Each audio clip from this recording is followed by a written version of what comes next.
Bismillahirrahmanirrahim. Assalamualaikum warahmatullahi wabarakatuh. Al-Fatihah ila ruhi sayyidina wa habibina wa syafi'ina Rasulillah sayyidina Muhammad ibn Abdullah sallallahu alaihi wa ala alihi wa ashabihi wa azwajihi wa dhurriyyatihi. Anna Allah yu'ali darajati fil jannah wa yanfa'una bi asrarihim wa anwarihim wa ulumihim wa nafahatihim wa barakatihim fid dini wa dunya wal akhirah wa ja'aluna min hisbihim wa yarzuquna mahabbatahum wa yatawaffana ala millatihim wa yanshurna fi zumratihim bil afiyatin salamatin. Thumma al-fadra sahibul kitab thumma ila hadratil walid Al-Habib Abdullah bin Muhsin Al-Attas nafa'ana Allah bihim wa bi'ulumihim. Lahumul Fatihah. A'udzu billahi minasy syaithanir rajim. Bismillahirrahmanirrahim. Alhamdulillahi rabbil alamin arrahmanir rahim maliki yaumiddin. Iyyaka na'budu wa iyyaka nasta'in ihdinas siratal mustaqim.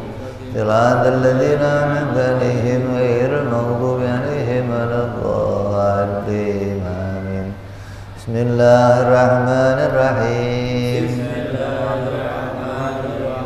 Nawaitu ta'alluma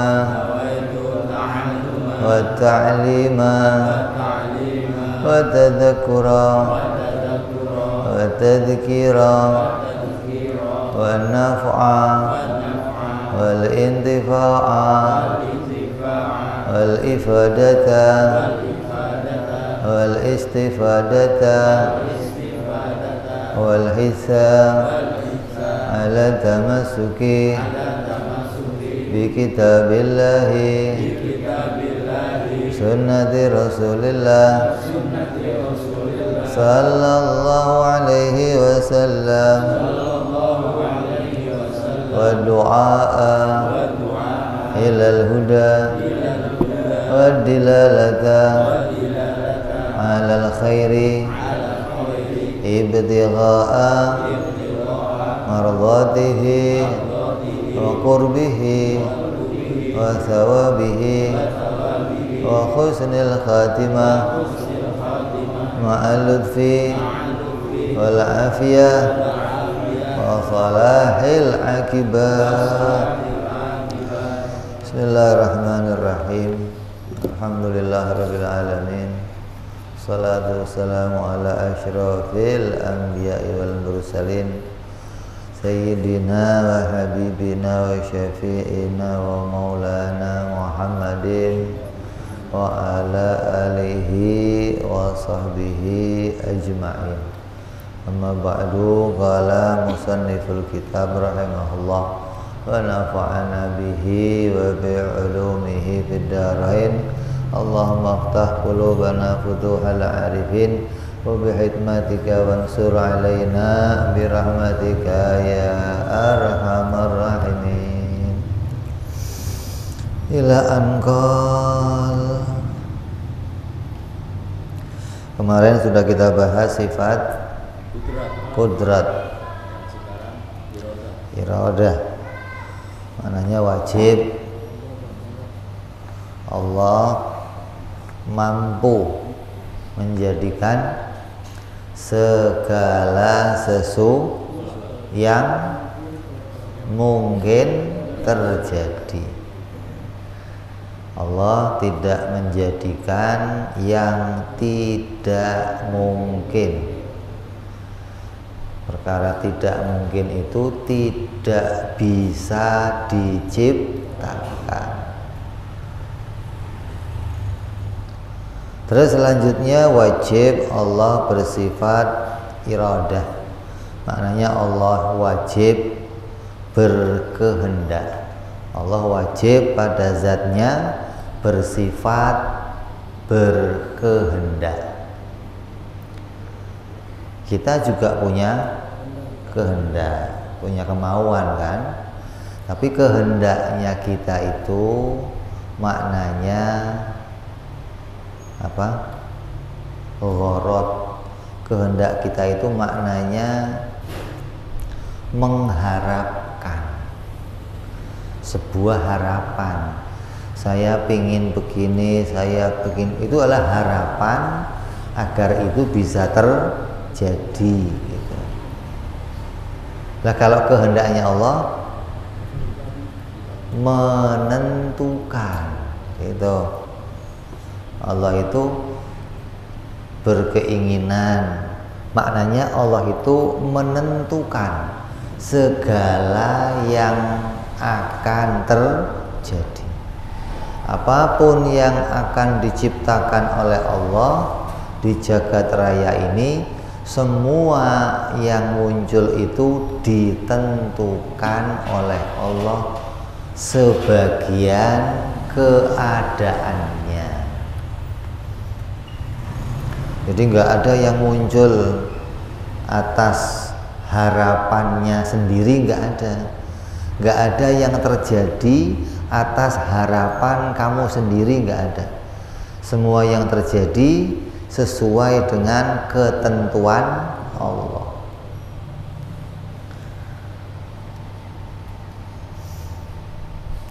Dan Allah menentukan segala sesuatu itu tidak dengan mikir-mikir. Kalau kita kan punya keinginan, yang kita inginkan kita pikir-pikir dulu. Apa yang dipikirin? Hah? Nah,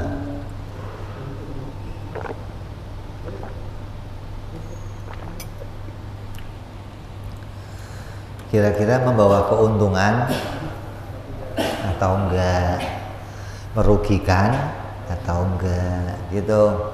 Kalau menguntungkan baru kita kerjain, kalau merugikan mana mau ente rugi gitu. Tapi kalau Allah menentukan, ya enggak mikir-mikir untung dan rugi, karena bagi Allah itu tidak menanggung untung dan nggak menanggung kerugian. Allah itu bebas menentukan apa saja gitu. Tetap kembali tadi, yang ditentukan Allah apa saja yang mungkin terjadi gitu. Kalau yang nggak mungkin terjadi, ya nggak bisa ditentukan gitu. Masa Allah mau menentukan perkara yang nggak mungkin terjadi, kayak Allah menghendaki punya anak gitu. Bisa? Bisa?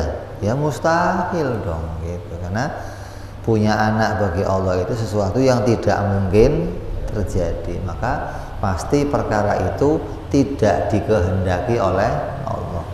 Yang dikehendaki oleh Allah semua perkara jaiz, perkara yang mungkin terjadi gitu.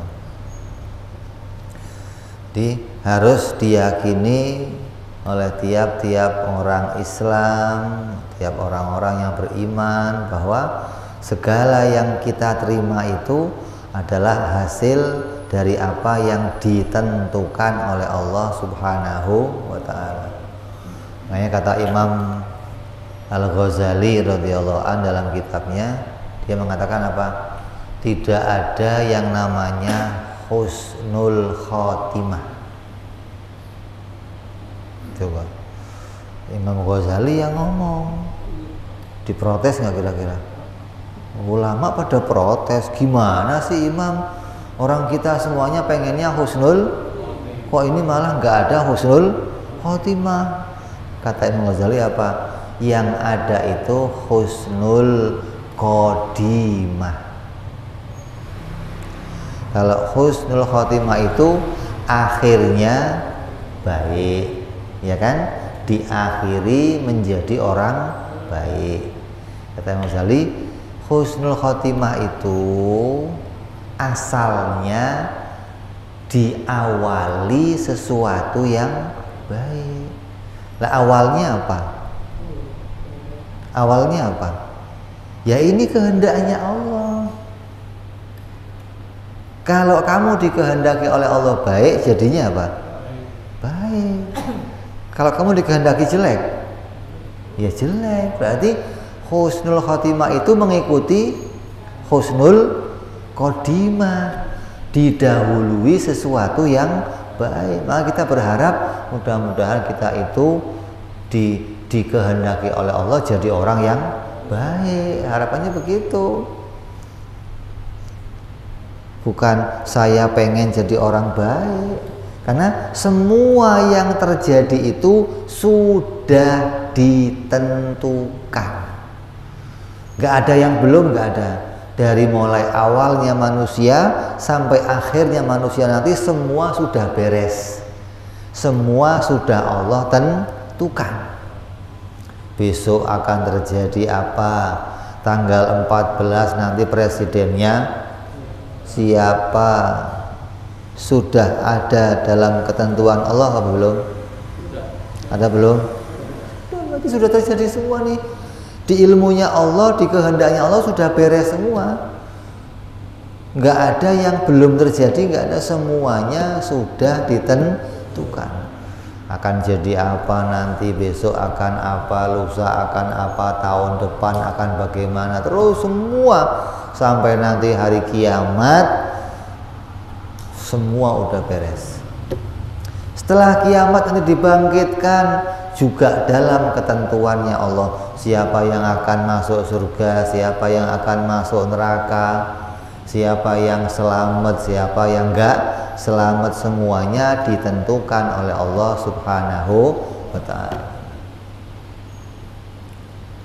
Tapi kita harus memahami ada kecocokan nih antara kehendak Allah dan perintahnya Allah. Ada kecocokan antara kehendak, perintah, dan ilmu. Dan kadang pula nggak cocok. Jangan dipastikan kehendak Allah itu harus cocok sama perintahnya, enggak. Kadang kehendak Allah cocok sama perintahnya, kadang kehendak Allah tidak cocok sama perintahnya, gitu. Ini yang harus dipahami oleh ahlus sunnah wal jamaah. Kenapa? Karena orang-orang Mu'tazilah, orang-orang Wahabiyah, Salafiyah kadang memaknai apa yang dikehendaki Allah itu juga diperintahkan oleh Allah. Apa yang dilarang oleh Allah tidak dikehendaki. Jadi kehendak Allah hanya cocok sama perintahnya, sedangkan yang dilarang oleh Allah tidak dikehendaki. Orang yang sholat, ibadah, taat, berbuat kebaikan, oh itu dikehendaki Allah. Kenapa? Karena Allah juga memerintahkan hal itu terjadi. Adapun orang yang bohong, minum arak, zina, kafir, itu enggak dikehendaki Allah, karena Allah tidak memerintahkan hambanya untuk melakukan itu. Ini Mu'tazilah nih, hati-hati nih, paham begini nih. Berarti yang pada maksiat, pada zina, minum arak, pada riba, jadi orang kafir, itu bukan Allah yang bikin. Yang dibikin Allah mana? Ya ini yang pada ngaji, yang pada sholat, yang pada puasa, yang beriman, itu yang bikin Allah. Kenapa? Karena Allah juga memerintahkan. Masa sih Allah melarang tapi Allah menjadikan? Ini pendapat Mu'tazilah nih. Jadi yang dilarang Allah itu berarti Allah nggak pengen terjadi. Ini kata mereka begitu. Yang dilarang oleh Allah itu berarti Allah nggak pengen terjadi. Padahal nggak begitu. Allah mah bebas. Allah mah bebas bikin apa saja. Maka pendapat ahli sunnah bagaimana? terkadang perintah Allah cocok sama kehendaknya, terkadang perintah Allah tidak cocok sama kehendaknya. Terkadang kehendaknya Allah itu cocok sama perintah, terkadang kehendak Allah tidak cocok sama perintah. Contoh, ada hamba yang diperintah Allah menjadi orang baik dan dijadikan, dikehendaki menjadi orang baik. Contohnya siapa? Diperintahkan jadi orang baik dan dikehendaki jadi orang baik. Contohnya siapa? Terus para sahabat dikehendaki jadi orang, diperintahkan jadi orang, tapi dikehendaki juga jadi orang. Maka yang begitu namanya ridho. Berarti kalau Allah menghendaki hambanya jadi baik dan memerintahkan hambanya jadi baik, berarti sepaket nih, cocok nih. Berarti Allah meridhoi hambanya itu, gitu. Yang dimaksud ridho Allah itu kehendaknya Allah cocok sama perintahnya, gitu. Ada lagi yang diperintahkan oleh Allah baik, diperintahnya baik nih, tapi dikehendaki jadi orang yang nggak baik. Siapa contohnya? Siapa? Fir'aun, Namrud, Abu Jahal, Haman.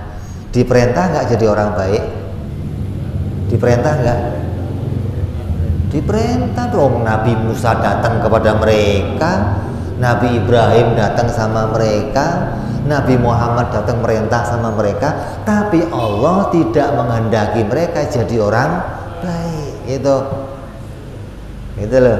Kalau ibarat dalam film itu ada yang ditentukan jadi jagoan, ada yang jadi penjahatnya, gitu. Nah, kok begitu? Di dalam Al-Quran Allah mengatakan, kalau Allah mau, maka Allah bisa menjadikan semua orang jadi orang beriman. Kalau Allah mau. Tapi Allah nggak mau. Allah maunya bikin ada yang beriman, ada yang tidak beriman. Karena yang namanya manusia itu dijadikan oleh Allah makhluk yang berbeda dengan malaikat. Kalau malaikat semua dijadikan baik. Kalau malaikat semuanya maksum, nggak ada yang berbuat dosa, nggak ada yang berbuat maksiat. Dikehendaki Allah baik dan diperintahkan jadi orang baik. Malaikat itu semuanya diridhoi oleh Allah, hamba yang diridhoi oleh Allah Subhanahu wa ta'ala. Allah mau bikin hamba yang model lain nih, gitu. Ada hamba yang dikehendaki Allah ada hamba yang diperintahkan Allah untuk berbuat baik, tapi nggak dikehendaki jadi orang, berarti dia tidak diridhoi, gitu. Jadi kalau kita bicara ridho dan tidak diridhoi, saya itu pengen jadi hamba yang diridhoi oleh Allah. Gimana sih caranya jadi hamba yang diridhoi Allah? Orang yang diridhoi oleh Allah adalah seseorang yang dia diperintahkan jadi orang baik dan dikehendaki jadi orang baik. Contoh keadaan kita sekarang, gitu. Jadi kita ini tiap waktu bisa tahu saya ini sedang berada dalam ridhonya Allah atau tidak dalam ridhonya Allah, gitu. Kalau sekarang keadaan saya sedang berjalan cocok sama perintahnya Allah, berarti sekarang saya sedang diridhoi oleh Allah, gitu. Kalau sekarang saya sedang maksiat, umpamanya saya sedang minum arak, sedang judi, berarti keadaan saya sekarang sedang tidak diridhoi oleh. Nah, kalau tiba-tiba kamu mati dalam keadaan sedang maksiat gimana? Berarti mati dalam keadaan tidak diridhoi oleh Allah, gitu loh. Nyambung nggak? Nah, dengan pengertian ini berarti ahli sunnah meyakini semua yang terjadi diciptakan dan dikehendaki oleh, mau itu yang baik atau yang buruk, mau itu yang beriman atau yang kafir, semua dikehendaki oleh Allah Subhanahu wa ta'ala. Ngomong begini ingat nih, hanya boleh di majelis taklim. Nah, jangan ngomong di luar nih. Kalau di luar ngomongnya apa? Yang baik-baik datang dari Allah, yang buruk datang dari kebodohan saya, kekurangan saya. Itu ngomong di luar begitu. Itu namanya adab sopan santun kepada Allah. Tapi di majelis taklim kita mau menjelaskan perkara sampai jelas. Kita mau mendudukkan perkara biar kamu paham bahwa segala yang terjadi ini hakikatnya Allah yang menciptakannya. Hamba itu nggak punya pekerjaan apapun kecuali pekerjaan hamba itu diciptakan oleh Allah. Makanya kita beruntung dijadikan Allah jadi orang yang baik, jadi orang yang cocok sama perintahnya, mau nurut sama yang diperintahkan Allah. Kita beruntung. Nah, yang rugi siapa? Orang yang diperintah Allah, didatangkan nabi, didatangkan kiai, didatangkan para habaib, para ustadz, tapi nggak mau mengikuti perintahnya Allah Subhanahu wa ta'ala. Kenapa? Khatamallahu ala qulubihim wa ala sam'ihim wa ala absarihim ghisyawatun walahum adzabun. Kenapa? Yahdillah mayyasha wa yudlil. Allah itu bisa ngasih petunjuk sama siapa saja yang Allah kehendaki, dan Allah bisa menghalangi. Saya mau nanya, yang memiliki ilmu itu siapa? Ilmu itu punya siapa? Punya siapa? Lah, Allah mau ngasih ilmu sama siapa? Ya bebas yang Allah kehendaki. Dan Allah boleh menghalangi seseorang tidak mendapatkan ilmu. Kesehatan itu punya siapa? Maka Allah boleh memberikan hambanya kesehatan, boleh juga menghalanginya. Jangan, gimana sih, katanya Allah maha baik, masa saya nggak dikasih sehat? Nah, ya bebas dong. Sehat punya Allah.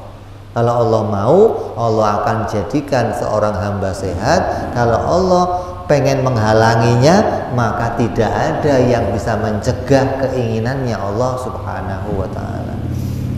Hidayah punya siapa? Maka Allah bebas memberikan kepada hambanya. Si hamba nggak bisa protes di akhirat nanti. Ya Allah, kenapa saya nggak dibikin jadi hamba yang dapat hidayah? Nah, ya terserah saya yang punya hidayah.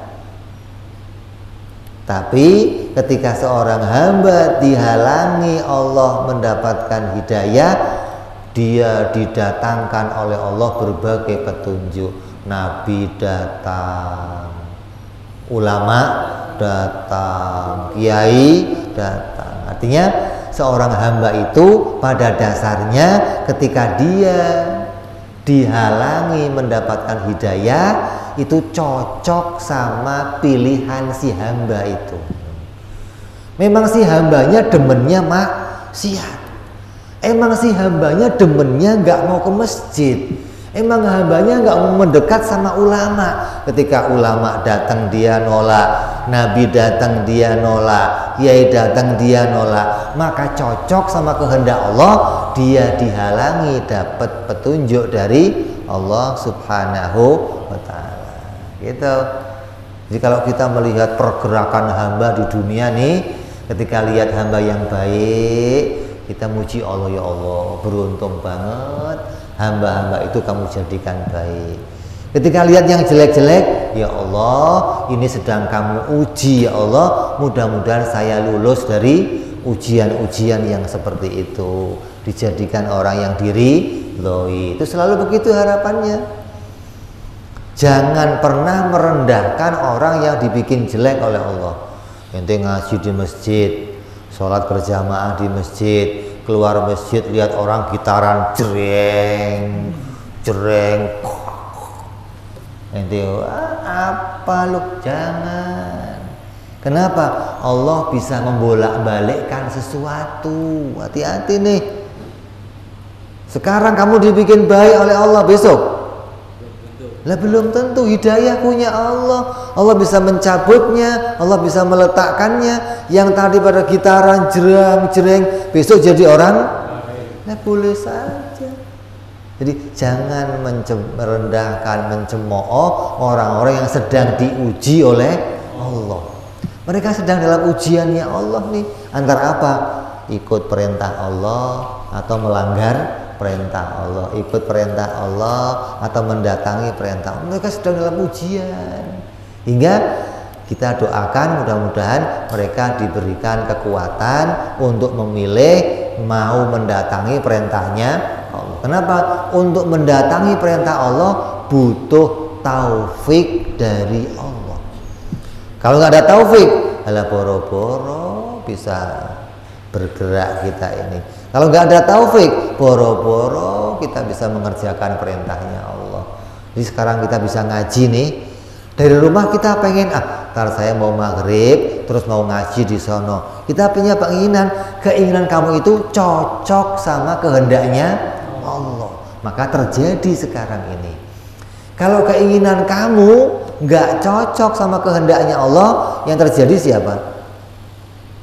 Yang akan terjadi keinginan kamu apa kehendaknya Allah? Kamu punya pengen, Allah punya pengen. Yang akan terjadi yang mana? Ya pengennya Allah.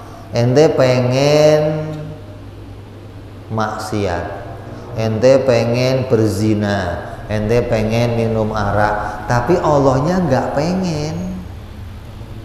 Jadi nggak kira-kira? Pagi-pagi udah nyemir sepatu, baju udah setrika, duit udah disiapin, malam mau dugem. Begitu habis maghrib jalan ban kempes, tukang tambal ban kagak ada, dia nuntun keringetan, lepek semua, balik ke rumah akhirnya hujan lagi, udah apes katanya. Itu ditolong oleh Allah, kamu diselamatkan untuk nggak berbuat maksiat gitu. Kadang kitanya gondok, gimana sih udah siap-siap, mestinya untung bener hari ini saya nggak jadi maksiat gitu. Nah, yang namanya maksiat itu sesuatu yang walaupun udah kita cita-citakan, udah kita inginkan, kalau tidak sesuai dengan yang Allah tentukan, ya nggak terjadi, enggak. Begitupun kebaikan. Nanti habis maghrib saya mau ngaji. Tiba-tiba ada tamu datang. Tiba-tiba ada anak sakit. Tiba-tiba ada istri. Sehingga kamu terhalang untuk bisa datang. Jadi apapun yang terjadi pada kamu, maka itu berarti cocok sama kehendaknya Allah Subhanahu wa ta'ala. Kalau nggak cocok sama kehendaknya Allah, biarpun kamu inginkan dengan kuat, nggak akan terjadi. Di Quran Allah katakan apa? Wa ma tasya'una illa ayyasha Allahu rabbul Apapun yang kamu inginkan itu akan terjadi kalau cocok sama keinginan Allah. Ente pengen jalan-jalan, kalau cocok sama Allah inginkan, nah maka kadang seorang hamba salah nih. Ada hamba doa, ya Allah jadikan saya begini, jadikan saya begini, jadikan. Tiba-tiba yang dia doa, yang dia inginkan terjadi ketika dia nggak ngaji ilmu akidah, dia menganggap Allah nurutin mau saya. Nggak ngasih akidah mesti nih. Bukan saya udah baca waqiah, saya udah baca tabarok, saya udah baca yasin, ya pasti dikabulkanlah keinginan saya. Padahal sebelum dia doa, sebelum dia baca yasin, baca tabarok, baca waqiah, ketentuannya udah ada. Kamu nanti akan begini, kamu nanti akan begini. Maka orang yang doanya dikabulkan, jangan menganggap ini doa terkabul gara-gara doa saya, jangan. Ini terkabul karena kehendaknya Allah Subhanahu wa ta'ala. Lah kalau semuanya terjadi atas kehendak Allah, terus doa kita ngapain? Doa itu perintah Allah. Doa kita itu diperintah sama, mau dikabulkan nggak dikabulkan, tugas kita apa? Doa gitu. Pagi doa, siang doa, malam doa, maghrib doa. Kata orang-orang Muhammadiyah apa? Ahli sunnah mah celamitan, kerjaannya minta melulu. Ya diperintah ya minta dong. Ente nggak diperintah aja pengennya minta sama Allah, apalagi diperintah. Begitu dong. Jadi orang yang berdoa itu Allah ridho, Allah senang sama dia, gitu loh. Jadi perbanyak doa, mau tiap menit, mau tiap detik, memang itu tugasnya kita. Kenapa? Orang yang berdoa itu berarti mengakui dia butuh kepada pertolongan Allah, gitu. Jangan saya mah doanya ntar kalau kepepet aja lah. Oh, ini orang geblek namanya. Berarti selama dia jalan ke sono kemari menganggap dirinya punya nggak pernah berharap pertolongan. Padahal kita kedip ini atas pertolongan Allah. Ente bisa nafas atas pertolongan Allah. Jangan kamu sadarin, ya kan ini gara-gara saya sehat, jadi bisa kedip. Lah sehatnya punya siapa? Allah yang kasih kamu sehat, Allah kasih kamu kemudahan, Allah kasih kamu. Hingga orang-orang ahli sunnah itu ketika dia berdoa, maka doa itu untuk apa tujuannya? Satu, melaksanakan perintah Allah. Kedua, mendekatkan diri kepada Allah, gitu. Yang namanya ini gambaran-gambaran nih, anak sama orang tua. Gambaran nih, kalau ada anak nggak pernah minta apa-apa sama orang tuanya, asal ketemu orang tuanya diem-dieman, itu orang tua nggak deket sama dia, gitu loh. Tapi kalau ada anak nih sama orang tuanya, dikit-dikit, Pak beliin itu, Pak, bapaknya seneng, ya dipeluk lagi, digendong lagi, itu mendekatkan diri namanya. Lah kamu juga begitu, kalau dimintain sama anak kamu jangan menganggap anak sedang goda, enggak. Kadang anak itu minta tujuannya mau mendekatkan, gitu loh. Cuman bahasanya dengan Pak,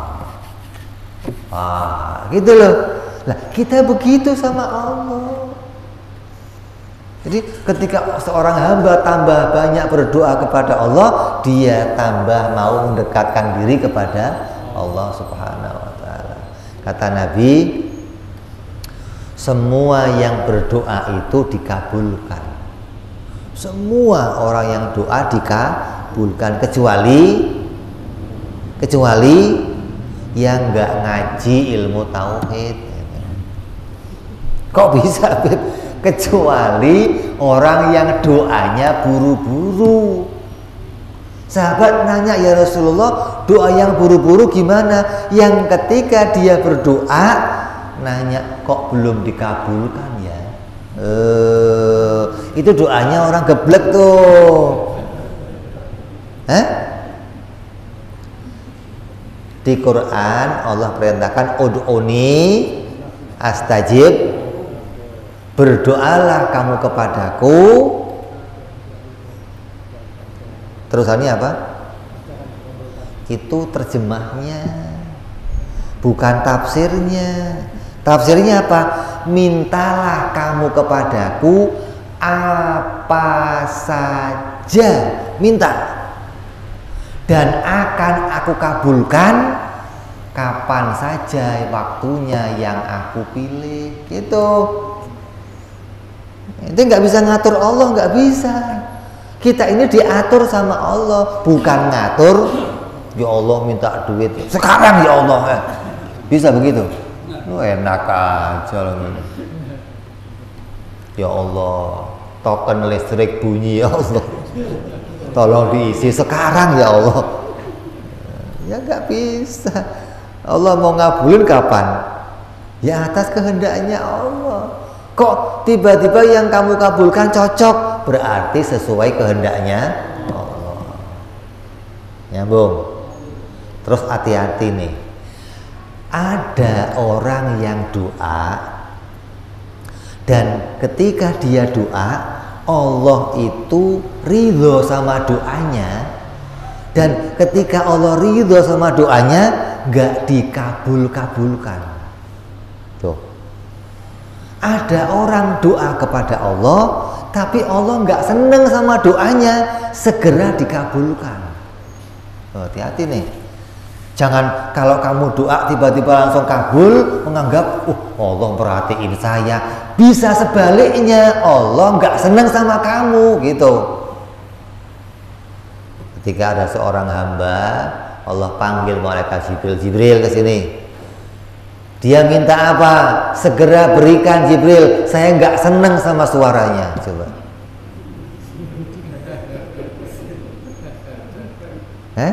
Saya nggak senang dengan caranya minta. Saya nggak senang dengan sikapnya minta. Segera berikan biar dia diam Jibril. Ada seorang hamba yang berdoa, Allah panggil malaikat Jibril, Jibril, jangan berikan yang dia minta. Kenapa? Saya senang sama doanya. Saya senang sama sopan santunnya. Saya senang sama adabnya. Biarin dia minta terus Jibril. Tuh. Jadi hati-hati nih, jangan kalau doa dikabulkan, Allah, hati-hati. Contoh nih, contoh. Jangan disamakan dengan ente lihat pengamen. Sering nggak? Pernah.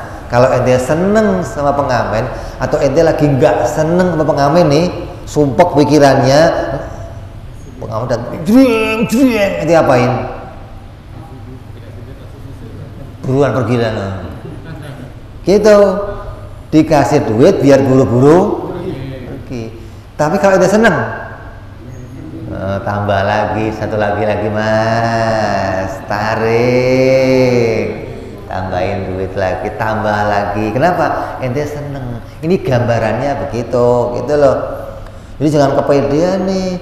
Kalau ada hamba kok tiba-tiba doa langsung dikabulkan, ada apa nih? Begitu. Ya Allah, mudah-mudahan ini jangan karena istijratmu ya Allah. Gitu. Mudah-mudahan jangan karena kebencianmu kepadaku ya Allah. Mudah-mudahan ini betul-betul nikmat darimu ya Allah. Begitu harusnya. Jadi kita kembali bahwa segala yang terjadi pada kita cocok sama kehendaknya Allah.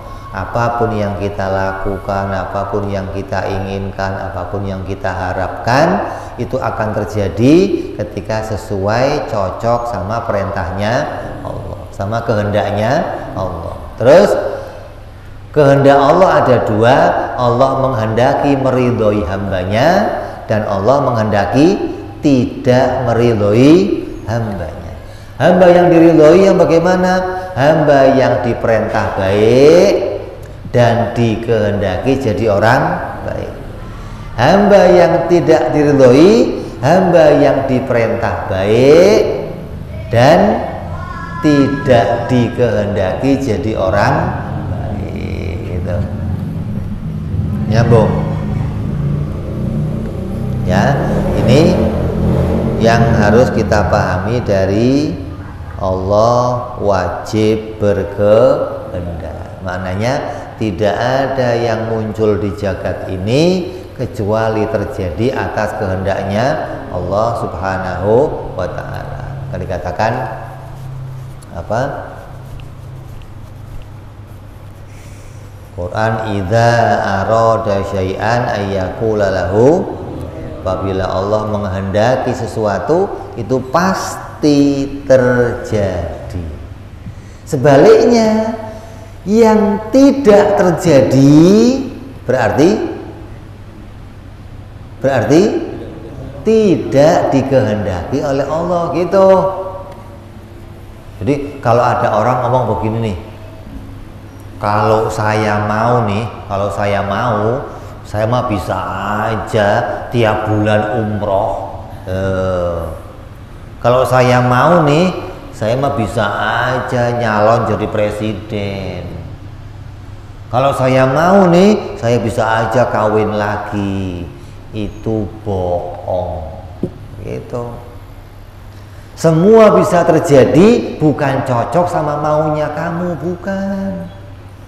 Tapi cocok sama maunya Allah. Kalau Allah mau itu terjadi, pasti walaupun kamu pengen, kalau Allah nggak menghendakinya, nggak akan terjadi pada kamu.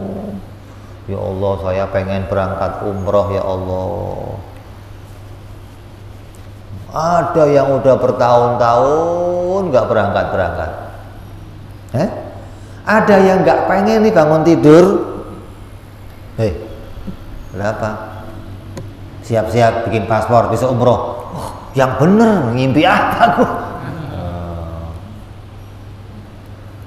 Siapa tuh? Merebut masjid Nurun ala Nurin. Tahu-tahu Pak Ketua dibangunin besok umroh. Wah, gitu. Ada orang yang pengen punya anak, bertahun-tahun nggak dikasih anak, sampai minta doa sana, minta doa sini, pijet sana, pijet sini, sampai ke dokter sono, dokter sini, jimat ono, jimat ini dipakai semua, nggak hamil. Ada yang kerjanya paling ngojek, becak, anaknya berentet, sampai segala ukuran ada, yang XL ada, L ada, M ada, sampai S ada semua. Kenapa? Allah yang menentukannya, gitu loh. Makanya saya punya santri sampai ditegur sama pihak kelurahan, Pak, ini kakaknya udah penuh. Emang kenapa Bu? Jangan punya anak lagi. Loh kok jangan punya anak lagi? Kakaknya udah penuh katanya. Gimana sih? Emang saya yang minta Bu? Orang dikasih dari sono. Bapak KB dong. KB punya anak juga, bocor KB-nya coba. Memang dasarnya mau ditulis punya anak, bukan kalau KB pasti nggak punya anak. Kata siapa? Banyak santri-santri kita, Beb saya udah KB loh Beb. Hukumnya gimana Beb? Ya namanya ikhtiar, biar menjarai datangnya anak, biar yang ini terdidik, yang ini diurus. Tapi kok bocor hamil-hamil lagi? Ya sudah tulisannya berarti. Udah ketentuan dari sononya begitu. Udah terima yang begitu, namanya udah ikhtiar, udah usaha masih ente udah bocor nggak? Ntar nggak bocor lagi ente. Ya, jadi ini yang harus kita pahami dari sifat maha berkehendak. Jadi ketika kita iman pada perkara ini, orang ahlu sunnah wal jamaah ketika berdoa tidak akan yang pertama memaksa Allah. Ya Allah, saya minta ini ya Allah sekarang ya Allah, jangan. Kenapa? Karena Allah akan menentukan dan memilihkan waktu yang tepat untuk kita. Kapan kita akan dikasih, kapan. Orang yang jomblo belum punya pasangan, sabar. Kalau nanti Allah tentukan, maka akan datang jodoh yang terbaik. Gitu. Orang yang miskin pengen jadi orang kaya, orang yang sakit pengen jadi sehat. Itu semuanya ada dalam ketentuan Allah Subhanahu wa ta'ala. Maka ketika kita menginginkannya, maka ketahuilah yang kamu inginkan itu Allah tahu dan Allah menentukannya. Kapan waktunya? Nanti Allah pilihkan untuk kamu. Kapan kamu akan sehat, kapan kamu akan jadi orang kaya, kapan kamu akan punya anak, kapan kamu akan kawin. Yang belum kerja, kapan akan punya kerjaan. Allah menentukan semua itu. Nah, ketika belum dijadikan oleh Allah, maka tugas kita selalu punya harapan yang baik kepada Allah. Jangan pernah putus asa. Yang buruk ini nih, ada orang minta nggak dikabulkan, doanya terus tiap waktu, utangnya numpuk, kerjaan nggak ada, yang nagih debt kolektor 7, ambonnya 5, akhirnya gantung diri. Ada.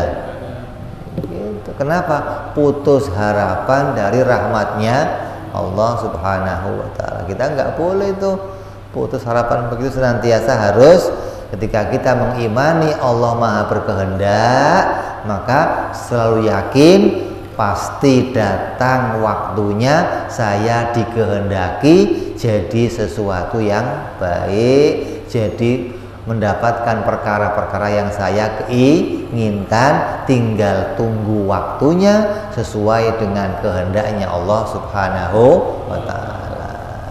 Ya. Kita masuk Isya, kita dengar adzan Isya sebentar.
وسلم اللهم رب هذا الدعاء التامة الصلاة القائمة أعطي سيدنا محمد الوسيلة والفضيلة والشرف والدرجة العالية الرفيعة وبعد المقام المحمود الذي وعدته يا أرحم الراحمين رب اغفر لي ولوالدي رب اغفر لي ولوالدي رب اغفر لي ولوالدي وارحمهما كما ربيانا صغيرا اللهم بارك لنا في أولادنا واحفظهم ولا تضرهم وارزقنا برهم وفقهم لطاعتك اللهم بارك لنا ولهم بالحال والمعال والعيال بجاهك بالمتعال وصلى الله على سيدنا محمد وعلى آله وصحبه وسلم والحمد لله رب العالمين. Kita teruskan sedikit. Lawannya dari sifat iradah adalah karohah. Mustahil Allah bersifat karohah. Apa karohah itu? Terpaksa. Mustahil Allah itu bersifat terpaksa, menentukan sesuatu tapi secara terpaksa. Berarti kalau terpaksa itu bukan atas maunya sendiri, gitu loh. Jadi apapun yang diciptakan oleh Allah wajib atas maunya sendiri. Mustahil Allah menciptakan sesuatu bukan atas maunya sendiri. Contohnya bukan maunya sendiri gimana? Bikin sesuatu nggak sengaja, gitu loh. Ya, ente pernah melakukan sesuatu yang nggak sengaja, pernah nggak? Ente ngerjain sesuatu yang nggak sengaja, pernah nggak? Nabrak nggak sengaja, mecahin gelas nggak sengaja, hah? Pernah? Kok diem? Tadi diem aja. Ragu. Berarti kalau nggak sengaja itu atas mau kamu bukan? Bukan, gitu loh. Berarti kamu ngerjain sesuatu tapi bukan atas kemauan kamu, tapi kok terjadi, kan aneh. Saya nggak pengen ini terjadi tapi nyatanya lah itu begitu mustahil bagi Allah tuh.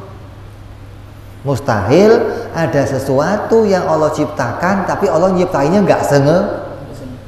Masa Allah nggak sengaja begini? Allah mau bikin orang itu nggak hamil, tahu jadi maaf nggak sengaja, masa nggak sengaja? Masa Allah bikin nggak sengaja? Gimana sih? Allah mau bikin hujan, sengaja? Ya sengaja. Masa ada Allah mau bikin gempa bumi, Allah mau bikin banjir, mau bikin musibah, memang itu Allah sengaja. Lah kenapa? Kalau tanya kenapa, Allah itu nggak bisa ditanya. La yus'alu amma yaf'alun. Allah itu nggak bisa ditanya. Apapun yang Allah kerjain nggak bisa Nah itu mau nanya bagaimana? Ya Allah kenapa kok bikin ini? Ya terserah Allah. Tapi setiap yang Allah ciptakan mengandung hikmah, gitu. Kok banjir, ada hikmah apa nih? Bencana ada hikmah apa nih? Gitu. Hah? Digusur tuh. Warung sate digusur ada hikmahnya. Gitu. Kecelakaan motor ada hikmahnya, semuanya pasti membawa hikmah, gitu loh. Makanya dulu ada judul film Sengsara. itu yang bikin mesti ahli sunnah jamaah. Kenapa? Karena pasti tahu hikmah. Orang ahli sunnah itu kadang kecelakaan nih, kakinya patah, ada yang tangan patah, jahitannya. Ditanya gimana? Iya Bib, untung kaki doang yang patah. Masih untung katanya. Untung Bib, yang dijahit sini bukan yang sini Bib. Oh masih untung lagi. Jadi semuanya untung. Kenapa? Karena bisa melihat sebenarnya Allah itu bebas mau bikin apa saja gitu loh. Jadi saya dibikin begini masih untung, nggak dijadikan mati, nggak dijadikan lebih parah, nggak dijadikan. Ini menunjukkan dalam setiap kejadian masih ada kebaikan Allah di dalamnya, gitu. Kayak saudara kita di Palestina, perang, nggak habis-habis perang. Bisa nggak Allah bikin damai? Bisa nggak Allah bikin menang? Kok nggak bikin? Belum waktunya, jangan buru-buru. Nanti ada datang waktunya, gitu loh. Seperti apa? Nabi Muhammad SAW ketika di kota Makkah 13 tahun. Gimana keadaannya? Dicaci, dimaki, dilemparin kotoran, dihina. Bahkan enggak cuman beliau, orang muslim seluruh di Mekah dikucilkan, diboikot. Yang punya anak sama mereka disuruh cerai, yang kerja dipecat, sampai tinggal di satu wilayah diboikot, makanan susah, apa susah. Bahkan ada sahabat yang kalau jalan kesandung sesuatu, dipegang, dimakan. Apa itu? Gak tahu lah, apa saja lah. Saking gak ada yang bisa dimakan. Kata sahabat apa? Ya Rasulullah, angkat tanganmu ya Rasul, minta sama Allah biar ini masalah selesai, kita diberi kemenangan, kita diberikan kedamaian, orang Arab dikalahkan. Kata Nabi, jangan buru-buru, nanti ada waktunya. Itu ajaran Nabi kepada para sahabat agar menerima irodahnya Allah Subhanahu wa ta'ala, menerima ketentuannya Allah Subhanahu wa ta'ala. Sampai datang waktunya Nabi diperintah Allah untuk hijrah. Setelah hijrah sampai di Madinah, mendapatkan kemenangan, kenikmatan, kebahagiaan. Ini ketentuan Allah nih.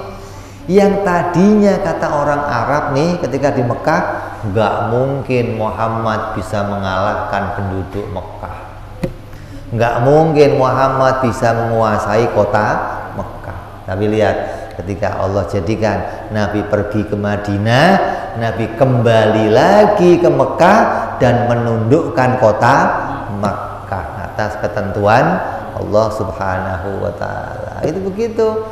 Tunggu waktunya, jangan buru. Nanti Allah akan jadikan kemenangan untuk orang-orang di Palestina. Lah, sekarang kok belum? Sekarang tugas kita, Nah, iya, tugas kita sekarang. Kalau langsung menang, kita nggak dapat tugas. Tugas kita apa? Bantu, kirimin doa, gitu, ngasih semangat. Terus itu tugas kita sekarang, bagaimana pedulinya kita sama orang-orang di Palestina. Kalau mau nolong lagi yang yatim-yatim sekalian jandanya, gitu. Ya kalau yatimnya doang kasihan, sekalian gitu. Itu namanya hikmah. Yang Allah jadikan, yang Allah kehendaki pasti mengandung nilai hikmah, ya. Jadi mustahil Allah menjadikan sesuatu bukan atas kehendaknya. Contohnya apa? Bikin sesuatu tidak sengaja, hukumnya apa?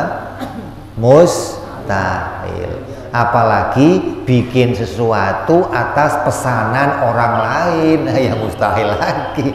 Ya Allah, pengen anak yang putih, ganteng, matanya biru ya Allah, rambutnya lurus, pesan macam-macam begitu. Sampai baca surat Yusuf, baca surat Maryam, tetap aja anaknya demek. Malah kalau kamunya jelek, istri kamu jelek, kok anaknya bule, lah ya keder malah. Ini anak siapa ini? Jangan-jangan loh gitu. Gitu mestinya. Curiga, fitnah akhirnya. Begitu anak lahir, cerai malah. Ya, jadi mustahil Allah menjadikan bukan atas maunya.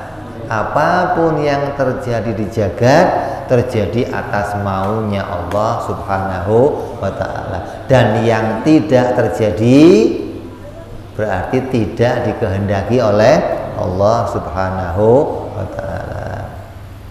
Ya, mudah-mudahan kita senantiasa berada dalam keridhaannya Allah, karunia Allah, pertolongannya Allah, dijadikan selamat di dunia, di akhirat, dan kita jadi orang-orang yang husnul khotimah, ditulis baik oleh Allah hingga menjadi orang-orang yang selamat dunia sampai akhirat. Amin ya rabbal ala hadhihi niyyah wa ala niyatin shalawat ila hadratin nabi. Al-Fatihah.